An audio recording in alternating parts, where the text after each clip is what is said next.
This project and this ambitious plan, has a special attention to young women, because again, we are aware of the existing limitations and barriers that often affect young women in terms of employment.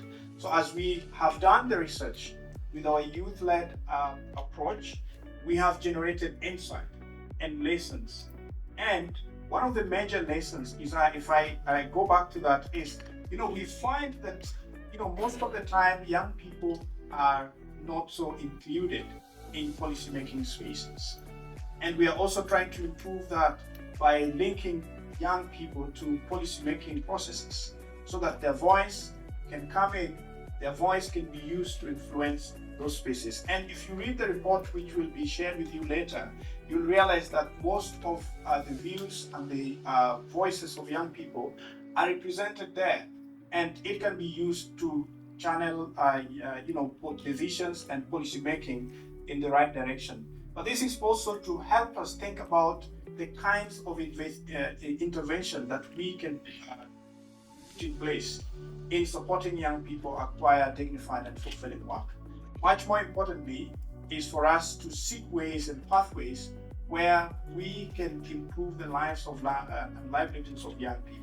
Today, I'm really pleased to be with you and to see all of you, researchers, young people, and representing organizations including Ministry of Labor and Skills. We're really pleased to have you. MasterCard Foundation in Ethiopia is implementing Young Africa Works strategy.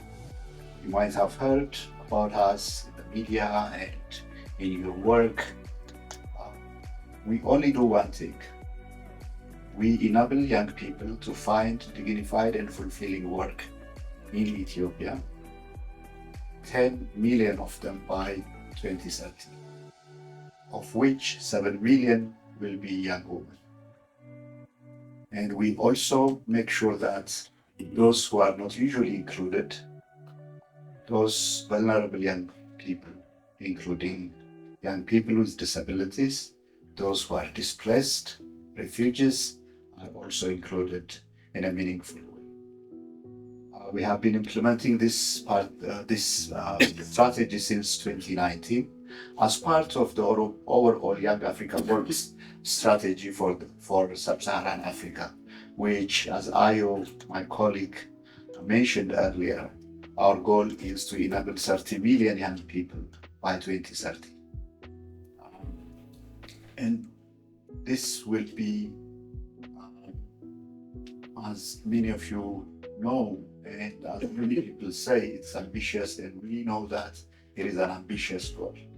But we also deeply believe that it is achievable and it's optimistic, because we developed the partnerships by listening to young people, trying to understand their aspirations and their frustrations, and also by consulting with governments, entrepreneurs, academia, and the people who are concerned.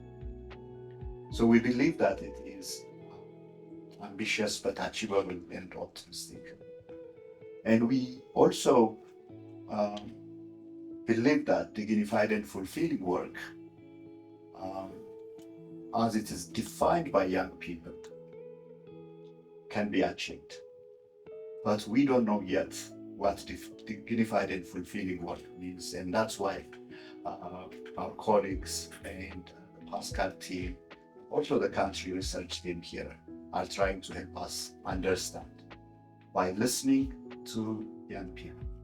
And actually through young people, so we use and young professionals who conduct the research. And so what we do with the framework is we connect evidence into policy at national, regional, and sometimes also continental level. And because of our interest into this work, as we started the project, we set what we call an Utafiti Sera House here in Ethiopia. And through that, we used, we identified stakeholders, we invited them to discussions, and they become part and parcel of the driving and a platform for engagement for this.